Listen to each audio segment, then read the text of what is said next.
Maths class. This is your maths teacher Sabah Raza Khan. Welcome you all to your maths class. Today we are starting our exercise 6.3. We are on chapter number 6. The name of this chapter is triangles. So we are going to study criteria for similarity of triangles. आज हम triangles की similarity का जो criteria है उसको पढ़ने जा रहे हैं. So here is the first point for this. If in two triangles corresponding angles are equal, then their corresponding sides are in the same ratio and hence the two triangles are similar. This criteria referred to as angle or we can say in short AAA criterion of similarity of two triangles. इसका मतलब क्या होता है बच्चों, अगर दो triangles आपको given हो, for example you have a triangle ABC and you have another triangle PQR. Then if angle A is equal to its corresponding angle P, if angle B is equal to its corresponding angle Q, and angle C is equals to its corresponding angle R, then by angle criterion these two triangles are similar, and their similarity in symbolic will write as triangle ABC similar to triangle PQR. This is the sign of similarity. ये sign होता है similarity का, but इसको आपको box में close नहीं करना है. You just need to write it as triangle ABC similar triangle PQR. Now the next criteria for their similarity of triangles is that second criteria is that if two angles of one triangle are respectively equal to two angles of another triangle, then the two triangles are similar. कहने का मतलब क्या हुआ बच्चों कि अगर किसी एक ट्राइंगल के दो एंगल, फॉर एग्जाम्पल ये एक ट्राइंगल है ABC और here we have a triangle PQR. अगर इन दोनों ट्राइंगल में किसी एक ट्राइंगल के दो angle, let's say angle A is equal to its corresponding angle P and angle B is equal to its corresponding angle Q. अगर सिर्फ ये दो एंगल्स ही किसी एक ट्राइंगल के दो एंगल अपने किसी दूसरे ट्राइंगल के दो करस्पॉन्डिंग एंगल के इक्वल हों, रिस्पेक्टिवली यहाँ लिखा हुआ इट मीन्स करस्पॉन्डिंग एंगल के इक्वल हों, then the two triangles are similar. तब भी हम कह सकते हैं कि ये दोनों ट्राइंगल्स सिमिलर हैं. क्यों कह सकते हैं बच्चों हम ऐसा इसलिए कह सकते हैं. For example, so if we consider angle 1 as angle A is 60 degree, angle B is 50 degree, then the sum of these two angles will be 110 degree, and the angle sum property says that the sum of the angles of a triangle is equals to 180 degree. तो आपको जब दिख रहा है बच्चों, आपने देखा कि एंगल 1 और एंगल B का एडिशन 110 है और C के एडिशन के साथ ये 180 डिग्री हो जाएगा. तो 110 में ऐसा कितना ऐड किया जाएगा कि 180 हो जाए. येस ऑफ कोर्स आपको 70 डिग्री की नीड है, तभी तो आप 180 डिग्री मेक करोगे. इसका मतलब क्या हुआ, सिर्फ 70 डिग्री आंसर हो जाएगा हमारे एंगल C का. सेम आपको क्या करना है, PQR में भी करना है. अब angle A is equal to था P के, यानी कि ये भी 60 डिग्री. Angle B was equal to angle Q, यानी कि ये भी 50 डिग्री. सो इसका भी सम 110 आएगा और इसमें भी एंगल R के लिए आपको 70 डिग्री की नीड है, क्योंकि इस ट्राइंगल का भी तो सम 180 डिग्री ही होगा. इसका मतलब अगर दो एंगल भी इक्वल होते हैं तो automatically by the help of angle sum property तीसरा एंगल ऑटोमेटिकली इक्वल होगा. सो इसके लिए हम कह सकते हैं कि अगर किसी एक ट्राइंगल के दो एंगल किसी दूसरे ट्राइंगल के दो एंगल के करस्पॉन्डिंग एंगल के इक्वल हों, तब वो दोनों ट्राइंगल्स भी सिमिलर होंगे. और जैसे कि हमने यहाँ कहा था कि this criteria refer to angle criterion, so इसको हम कहेंगे that this criteria refer to as angle that is AA criterion of similarity of two triangles.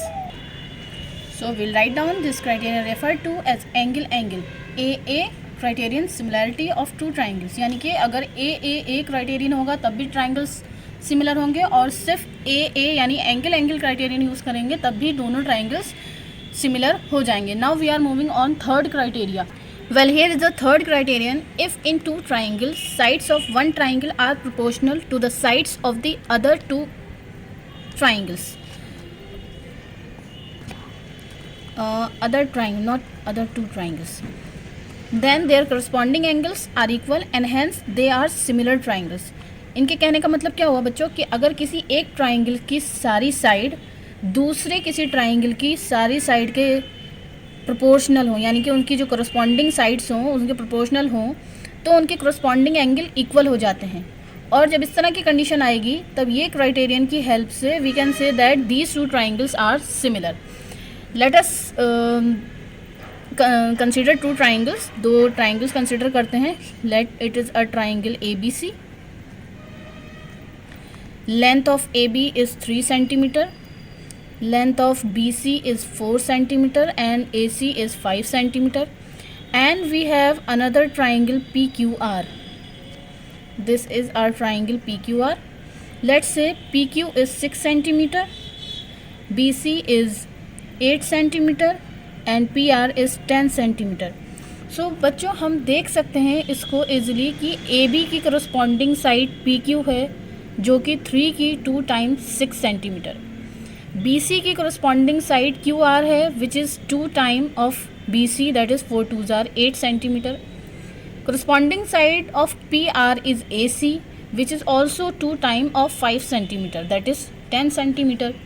So यहाँ से हमें क्या पता लग रहा है कि बच्चों ट्राइंगल ABC की सारी साइड्स अपने corresponding साइड को लेकर के इस ट्राइंगल PQR में 2 टाइम है, यानी कि इनका जो रेशो है वो 2 टाइम है और हर साइड के साथ ये 2 टाइम ही है. ऐसा नहीं है कि 3 का तो 2 टाइम दे दिया बट 4 का अलग कर दिया, 5 का अलग कर दिया.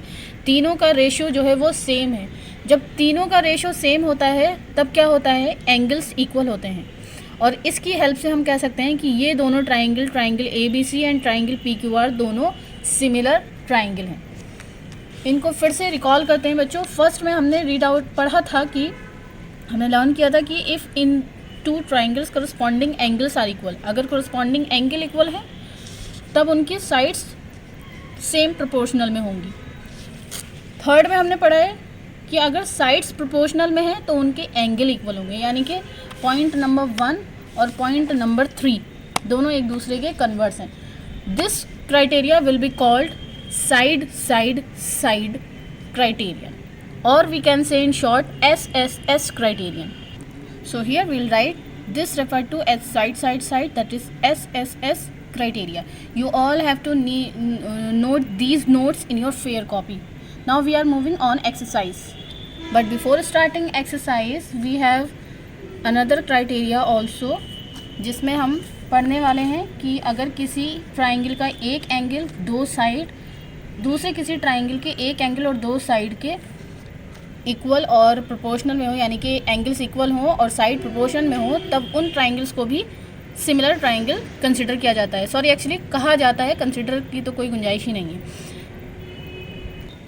सो here is the fourth criterion. If one angle of a triangle is equal to one angle of the other triangle and the sides including these angles are proportional, then the two triangles are similar. Let us consider we have a triangle ABC and another triangle PQR. इसमें क्या कह रहे हैं बच्चों कि if one angle of a triangle, हमने consider कर लिया कि एंगल ए का करस्पॉन्डिंग एंगल P है जो कि आपस में इक्वल है, और AB साइड PQ साइड के इक्वल है, AC साइड PR साइड के इक्वल है, तब हम कह सकते हैं कि ये दो ट्राइंगल्स भी सिमिलर होंगे. और इस क्राइटेरियन का जो नेम होगा वो होगा side angle side, that is SAS criteria. Okay, so here we have noted that the criteria, this criteria refer to as side angle side, that is in short we will write SAS criterion of similarity of the two triangles. ठीक है बच्चों, now we are moving on some examples. After that we'll do the exercise. So here we have example number 4. It is given that if PQ parallel RS, ये जो PQ side है अगर RS के parallel हो, then prove that triangle POQ, triangle POQ, ये छोटे वाले triangle की बात हो रही है, is similar to triangle SOR, triangle SOR, ये दूसरे वाले ट्राइंगल की बात हो रही है. यहाँ दो ट्राइंगल फॉर्म हो रहा है, एक है POQ और दूसरा है SOR. तो इन दोनों ही ट्राइंगल को हमें सिमिलर प्रूफ करना है, ये सिमिलैरिटी का साइन होता है, आपको पहले भी बताया है मैंने बच्चों, ये सिमिलर का साइन है। सो हमें इन दोनों ही ट्राइंगल को सिमिलर प्रूफ करना है, जिसके लिए आपको जो कंडीशन गिवन है वो है PQ पैरेलल RS। बस एक ही कंडीशन गिवन है और इसी कंडीशन से हम इनको सिमिलर प्रूफ कर सकते हैं। बच्चों देखिए, इसको थोड़ा सा रोटेट करके अगर हम देखें तो ये दो लाइंस हैं जो कि एक दूसरे के पैरेलल हैं, और आपको पता है कि जब भी दो लाइंस एक दूसरे के पैरेलल होती हैं तो उनको क्रॉस करके या टच करके जाने वाली लाइन उनके लिए ट्रांसवर्सल का वर्क करती है, ये उनके लिए ट्रांसवर्सल कहलाती है। और ट्रांसवर्सल पर जब भी कभी इस तरह से सीधे से Z बने या फिर उल्टे से Z बने, हमेशा एंगल्स इक्वल होते हैं। अगर उल्टा Z बनेगा तब भी इस तरह के एंगल इक्वल होंगे, और सीधे से Z देखें तो तब भी ये दोनों एंगल इक्वल होंगे। And these angles are called alternate interior angles. इन दोनों ये जो एंगल्स दो इक्वल हैं, हमारा इस साइड का एंगल इक्वल है इस साइड के एंगल के, यानी कि अगर हम सीधा Z देखें, ये इस तरह से देखें तो this angle will be equal to this angle, और अगर हम उल्टा Z देखें कुछ इस तरह से, तब this one angle will be equal to this angle. So these angles are called alternate interior angles. तो यहाँ से हमें क्या पता लग रहा है बच्चों, अगर हम यहाँ से सीधा Z देखें तो angle P is equal to angle S, और उल्टा Z अगर हम देखें तो angle Q is equal to angle R, and these angles are called alternate interior angle. But हमें एक और एंगल की भी ज़रूरत है, बट मैंने आपको एक चीज़ और भी पढ़ाई थी क्राइटेरिया के लिए बच्चों, वो ये कि अगर आप 3 एंगल इक्वल प्रूफ कर देते हैं तब भी आपके दोनों ट्राइंगल सिमिलर होंगे। अगर आप 2 एंगल इक्वल प्रूफ कर देते हैं तब भी आपके ट्राइंगल सिमिलर होंगे। हालांकि ऑल्दो यू हैव प्रूव्ड और you can say that you have find it out 2 pairs of equal angle, that is angle P equal to angle S and angle Q equal to angle R, 2 pair मिल गए आपको equal angle के। सो यहाँ आप कह सकते हो why the criteria angle these 2 triangles are similar. But यहाँ अगर आप चाहो तो एंगल क्राइटेरिया भी अप्लाई कर सकते हो, क्योंकि अगर आप इसको थोड़ा सा ध्यान से देखें तो this angle is equal to this angle. जब 2 लाइन एक दूसरे को इंटरसेक्ट करती हैं तो इस तरह से जो ऑपोजिट एंगल्स होते हैं वो हमेशा इक्वल होते हैं, and these opposite angles are called vertically opposite angle. तो यहाँ पर हम एंगल क्राइटेरिया भी लिख सकते हैं और एंगल क्राइटेरिया भी लिख सकते हैं। ठीक है, तो चलिए इसका सॉल्यूशन स्टार्ट करते हैं।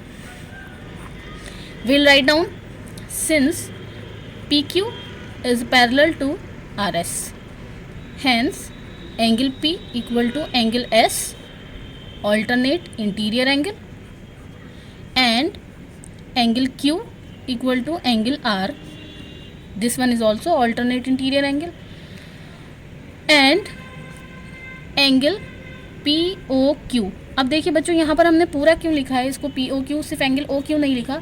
हमने इसको सिर्फ एंगल O इसलिए नहीं लिखा क्योंकि ये एंगल O POQ के लिए भी है और SOR के लिए भी है, इसलिए इसको आइडेंटिफाई करना ज़रूरी है कि ये O हम POQ ट्राइंगल के लिए ले रहे हैं या फिर SOR ट्राइंगल के लिए ले रहे हैं। So here we are writing it angle POQ and here will write it angle SOR।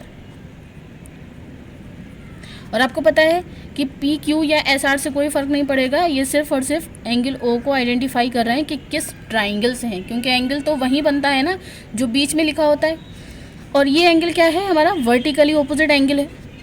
So by the criteria angle these 2 triangles are similar implies by angle criteria triangle POQ is similar to triangle SOR. Here we have proved it. Moving on, next example. Well, here is the example number 5. Observe the picture and find angle P. आपको ये 2 pictures given है. This one is triangle ABC and this one is RPQ. You have to observe these 2 pictures and you have to find the value of angle P. आपको इस angle P की value find out करनी है। अगर हम इसको observe करें तो बेटा हम देखेंगे कि यहाँ पर 6 है, ये 12 है यानी 2 टाइम है। हियर इज़ 3√3 और यहाँ 6√3 यानी कि ये इसका 2 टाइम है। हियर इज़ 3.8 और ये 7.6 यानी कि ये इसका 2 टाइम है। इसका मतलब हमें ये तो पता लग रहा है कि ये सब 2 टाइम्स यूज़ किए गए हैं, बट ये किस तरह से यूज़ किए गए हैं, क्योंकि इसका करस्पॉन्डिंग साइड अगर हम इसको कंसिडर करते हैं तो ये करस्पॉन्डिंग साइड नहीं है आपस में, और ये भी दोनों आपस में करस्पॉन्डिंग साइड नहीं है। तो ऐसा क्या है इस पिक्चर में जो कि करस्पॉन्डिंग साइड नहीं है और हमें इनको इस तरह से दे भी रखा है वैल्यूज़ को कि ये इनके रेशोज़ में भी सेम आ रही हैं। अगर हम बच्चों इस पिक्चर को ध्यान से देखें तो इसमें सिर्फ इतना सा डिफरेंस है कि अगर ये 7.6 इधर होता और 6√3 इधर होता तो हम कह सकते थे कि ये दोनों पिक्चर्स आपस में सिमिलर हैं क्योंकि ये इनके सेम रेशो में गिवन है। बट ऐसा क्या करेंगे हम कि ये इधर और ये इधर आ जाए। बच्चों अगर मैं अपने हैंड को सिर्फ उल्टा करके रख दूँ तो क्या हुआ, नीचे वाली पोर्शन ऐसा तो नहीं है ना कि ऊपर पहुंच गई, नीचे वाली जो पोर्शन है वो नीचे ही रही। बट क्या हुआ, जो लेफ़्ट साइड में थंब था वो दूसरी साइड पर पहुंच गया और जो फिंगर इस साइड थी वो ऑपोजिट साइड में पहुंच गई। इसका मतलब क्या हुआ, सिर्फ left hand side right hand side आ जाएगी और right hand side left hand side आ जाएगी और नीचे की पोर्शन सेम वही रहेगी। वैसे ही हमें इस ट्राइंगल में करना है। अगर हम इसको पलट दें, इसको उल्टा कर दें तो Q P का प्लेस ले लेगा और P Q का प्लेस ले लेगा, यानी कि RQ वाली साइड इस साइड आ जाएगी और PR वाली साइड इस साइड आ जाएगी, लेकिन PQ जो नीचे है वो एज इट इज़ रहेगा। ठीक है, यानी कि अगर हम इसको उल्टा करते हैं तो ये पिक्चर हमारा कुछ इस तरह से हो जाएगा। Q इस साइड आ जाएगा, P इस साइड आ जाएगा और R एज इट इज़ यहीं रहेगा। अब देखते हैं, हमारा PR था 6√3, तो PR ये है, it will B 6√3। RQ is 7.6, RQ यहाँ है, इट विल बी 7.6। PQ 12 है तो PQ यहाँ पर है, इट विल बी 12। अब अगर हम इन दोनों पिक्चर्स को देखें तो it is 2 time of 6, 6 2s are 12, it is 2 time of 3.8 and it is 2 time of 3√3। यानी कि यहाँ से हमें पता लग रहा है दीज 2 ट्राइंगल्स आर सिमिलर। ये सिमिलर क्यों है, क्योंकि इनका रेशियो सेम है। अगर आपको ऐसे ही पता लग रहा है तो आप डायरेक्टली भी लिख सकते हो कि दीज 2 ट्राइंगल्स आर सिमिलर, लेकिन अगर आपको लिख करके दिखाना है तो हम इनको लिख करके भी दिखाएंगे। उसके लिए आपको क्या करना है बच्चों, जो दोनों ट्राइंगल्स की करस्पॉन्डिंग साइड्स हैं उनका आपको रेशो फाइंड आउट करना है। सो अगर हम AB साइड लेते हैं तो AB का रेशो हम किससे फाइंड आउट करेंगे, QR से। इसकी वैल्यू देखते हैं, इट विल बी 3.8/7.6। डेसिमल से डेसिमल कैंसिल हो जाएगा एंड 36 2s are 70, सॉरी 3.8 है ये, 38 2s are 76, that is it will be equal to 1/2। ठीक है, इसके बाद AC का रेशियो हम कंसिडर करेंगे RP के साथ। AC/RP it will B 3√3/6√3। √3 will be cancelled by √3 and 3 1s are 3, 3 2s are 6, ये भी कितना आया 1/2। Now the last will be BC/PQ। BC की वैल्यू है 6 और PQ की वैल्यू है 12, 6 1s are 6, 6 2s are 12, that is 1/2। देखिए बच्चों, तीनों ही कंडीशन में 1/2 1/2 1/2 है, यानी कि रेशो सेम है। जब रेशो सेम होता है तो ट्राइंगल्स कैसे होते हैं, सिमिलर होते हैं। So will write down that triangle ABC is similar to triangle PQR। ठीक है, इसके बाद आपको क्या करना है बच्चों, इसके बाद हमें देखना है कि हमें एंगल P की वैल्यू फाइंड आउट करनी है। तो एंगल P किसके इक्वल होगा, एंगल C के इक्वल होगा। यानी कि पहले आपको ट्राइंगल ABC की हेल्प से एंगल C फाइंड आउट करना है, यानी कि एंगल सम प्रॉपर्टी अप्लाई करेंगे ट्राइंगल ABC में और एंगल C फाइंड आउट करेंगे और एंगल C की वैल्यू को लिख देंगे equal to angle P। We'll write down in triangle ABC, angle A plus angle B plus angle C equal to 180 degree. Condition will be angle sum property. Value of angle A is given 80 degree, angle B is given 60 degree, and we need to find out the value of angle C equal to 180 degree. 80 and 60 will make 140 plus angle C equals to 180 degree.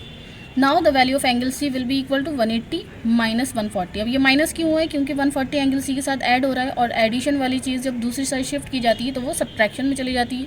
And the value of angle C will be 40 degree. Now since triangle ABC is similar to triangle PQR, ये दोनों triangle एक दूसरे के similar हैं, hence angle P की value हो जाएगी angle C के इक्वल, यानी कि 40 डिग्री। Condition corresponding angle. ठीक है, so now we have prove that, sorry prove नहीं किया है, we have finded out the value of angle P। But आपने कंडीशन तो बताई नहीं कि आपने ये जो सिमिलैरिटी प्रूफ की थी किसकी हेल्प से की थी। यस ऑफ कोर्स आपने साइड्स की हेल्प से की थी। सो we'll write down here by SSS criteria. ठीक है।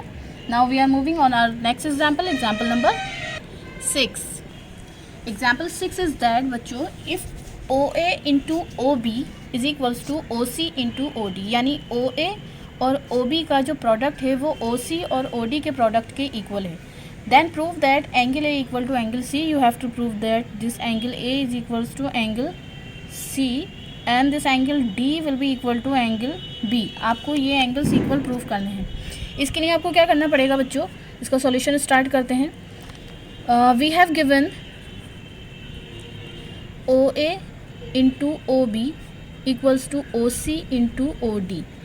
इसी को अगर हम थोड़ा सा मॉडिफाई करें तो हम लिख सकते हैं OA अपॉन OC, और इक्वल टू में हम लिख सकते हैं OD upon OB, OD upon OB। अगर हम इस तरह से लिखते हैं तो बच्चों ये दो ट्राइंगल्स कुछ इस तरह से फॉर्म हो जाएंगे। एक तो ट्राइंगल हो जाएगा हमारा OAD और दूसरा ट्राइंगल हो जाएगा हमारे पास OBC। ठीक है बच्चों, अब इन दोनों ट्राइंगल में OA की वैल्यू और OA का जो रेशो है वो OC के साथ है, OD का रेशो OB के साथ है, और दोनों ही रेशोज़ आपस में कैसे हैं, इक्वल हैं।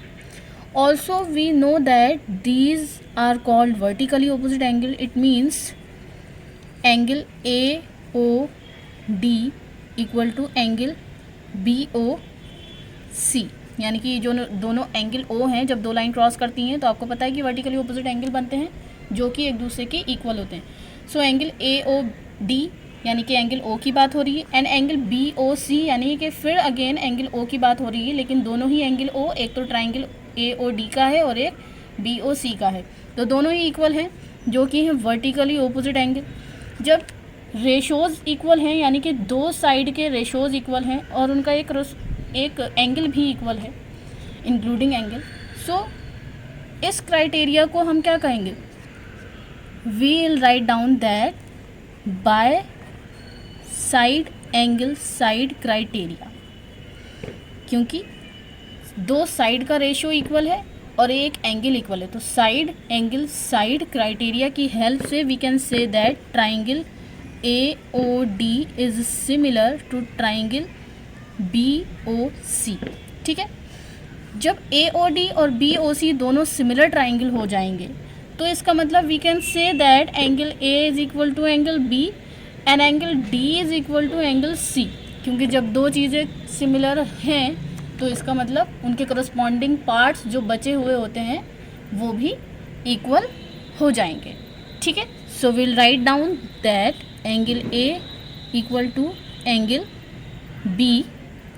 एंगल C, क्योंकि इसका जो करस्पॉन्डिंग एंगल है वो एंगल C है, and angle D equal to angle B,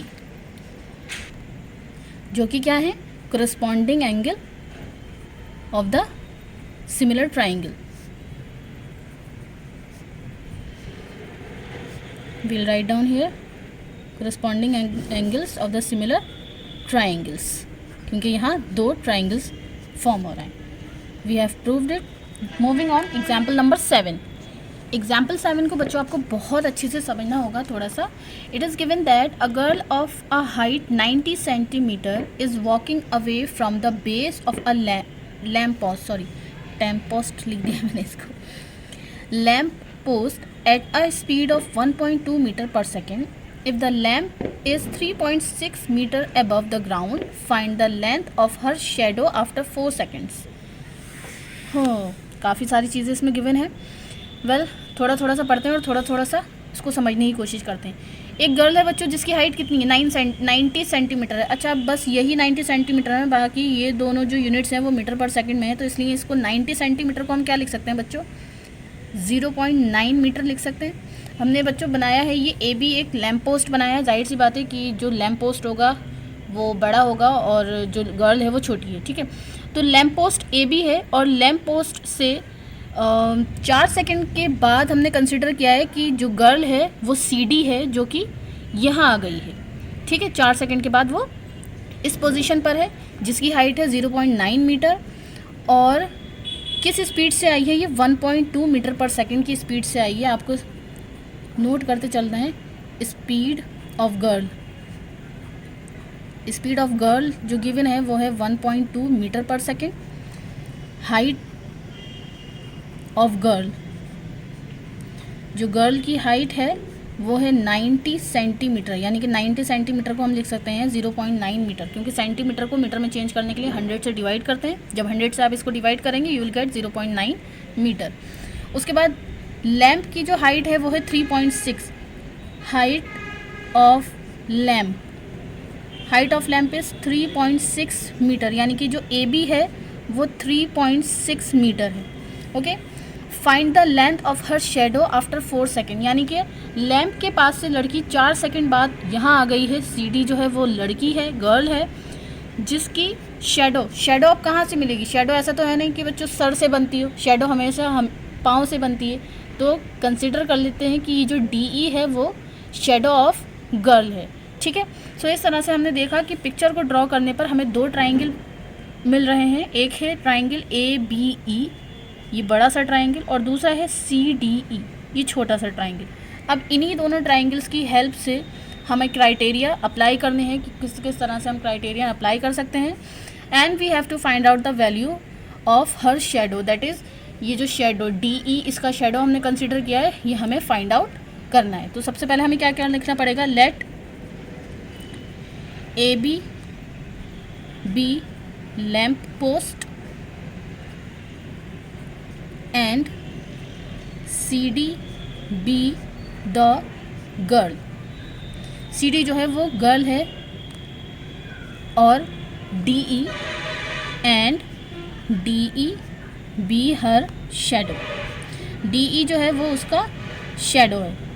अच्छा बच्चों, ये जो सी डी है लड़की, ये यहाँ पर 4 सेकेंड्स के बाद आई है। ठीक है, इसके बाद लेट अस कंसीडर शेडो यानी कि D E equal to x meter. Consider कर लेते हैं कि ये जो इसका शेडो है वो एक्स है। ठीक है, अब आपको पता है वी नो दैट, आपने ये तो पढ़ा ही होगा, speed equal to distance upon time. इसका मतलब क्या हुआ? अगर आपको डिस्टेंस फाइंड आउट करनी हो then you have to multiply speed to time, distance equal to speed into time. यानी कि अगर आपको ये पता करना हो कि लड़की 4 सेकंड के बाद 1.2 मीटर पर सेकंड की स्पीड से इस लैम्प पोस्ट से यहाँ तक जो आई है, कितनी डिस्टेंस कवर करके आई होगी, तो निकालते हैं इस डिस्टेंस को, यानी कि बी डी को। Implies B D equal to speed कितनी थी इस गर्ल की? 1.2 metre per second, into time कितना लिया था? इसने 4 सेकंड का टाइम लिया था। सो मल्टीप्लाई कीजिए, 12 4 जार 12 की आप 4 से मल्टीप्लाई करेंगे, you will get 4.8 meter, because 12 4 जार 48। ठीक है, तो इस तरह से आपके पास जो बी डी लेंथ आई है वो है 4.8। इम्प्लाइज दैट अगर आप ट्राइंगल ए बी ई की पूरी साइड बी ई की बात करें, तब बी ई क्या हो जाएगा? बी ई हो जाएगा बी डी और डी ई दोनों का एडिशन, यानी कि 4.8 प्लस एक्स मीटर। ठीक है, ए बी आपके पास 3.6 है, बी ई आपको पता है, बी डी भी आपको पता है, डी ई आपके पास एक्स है, सी डी 0.9 है। चलिए अब अप्लाई करते हैं इन दोनों ट्राइंगल में। Will write down in triangle A B E and triangle C D E. दोनों ही ट्राइंगल को अगर हम कॉन्सेंट्रेट करें तो बच्चों एंगल बी और एंगल डी दोनों ही 90 डिग्री है। क्यों है 90 डिग्री? क्योंकि जब हम ग्राउंड पर खड़े होते हैं तो ऐसा नहीं है ना कि हम टेढ़े मेढ़े होकर के खड़े होते हैं, वरना हम गिर जाएंगे, हम स्ट्रेट खड़े रहते हैं।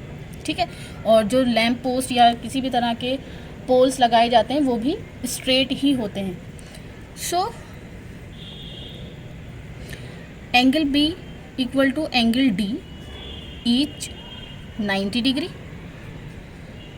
और angle E equal to angle E, दोनों में क्या है? कॉमन। ये एंगल दोनों में कॉमन है। ठीक है, दो एंगल इक्वल हैं बाय एंगल क्राइटेरिया, क्योंकि ज़रूरी नहीं है कि आप तीसरे एंगल को भी देखें, आप सिर्फ दो एंगल के इक्वल होने की हेल्प से एंगल क्राइटेरिया का यूज़ करके आप कह सकते हैं that triangle A B E is similar to triangle C D E. ठीक है, जब ये दोनों ट्राइंगल सिमिलर हो गए हैं तो इसका मतलब इनकी साइड्स के जो रेशियो होंगे वो इक्वल होंगे। तो इनकी साइड के कौन कौन से रेशियो होंगे? अगर हम ट्राइंगल ए बी ई की बी ई साइड की बात करें तो यहाँ पर आती है हमारे पास कौन सी साइड आ जाएगी? ट्राइंगल सी डी ई से हम कौन सी साइड लेंगे? अगर इस हमारे पास एक ट्राइंगल है ए बी ई और दूसरा ट्राइंगल है हमारे पास सी डी ई। तो अगर हम साइड लेते हैं बी ई तो इसके लिए आएगी डी ई, और दूसरी साइड हम लेते हैं ए बी तो हमें यहाँ पर साइड लेनी होगी सी डी, क्योंकि ए बी की करस्पॉन्डिंग साइड है सी डी, बी ई के करस्पॉन्डिंग साइड है डी ई। ठीक है, now B E upon D E will be equal to A B upon C D. Implies will put the values. B E की value कितनी थी? 4.8 plus x. Value of D E is x equals to value of AB is 3.6 and value of CD is 0.9. So we'll write down here 3.6 upon 0.9. Decimal will be cancelled by decimal. 9 ones are 9 and 9 fours are 36. ठीक है, इसके बाद हम इसको solve किस तरह से करेंगे? Yes of course cross multiply की हेल्प से हम इसको सॉल्व करेंगे। जब आप क्रॉस मल्टीप्लाई करते हैं 4.8 प्लस एक्स का मल्टीप्लाई होता है 1 से, जो कि एज इट इज़ रहेगा। n in equal to will multiply 4 to this x will get 4x। x वाली सारी टर्म हम एक साइड कर देंगे तो will get 4.8 equal to 4x minus x, क्योंकि ये प्लस एक्स इधर आकर के माइनस एक्स हो जाएगा। It means 4.8 will be equal to 3x and 4.8 upon 3 will be equal to x, क्योंकि ये 3 इसके साथ मल्टीप्लाई में है तो यहाँ आकर के ये डिवाइड में हो जाएगा। अब अगर हम इसको डिवाइड करते हैं तो will get 3 1s are 3, 1 carry 3 6s are 18, यानी कि हमें क्या मिला? The value of x is 1.6 meter. हमसे किस चीज़ के लिए रिक्वायरमेंट पूछी गई थी? हमसे यही पूछा गया था that find the length of her shadow after 4 second. 4 second के बाद उसका जो शेडो बनेगा उसकी आपको लेंथ फाइंड आउट करनी है। So the length of the shadow of girl after 4 seconds equals to 1.6 meter. Here is the answer.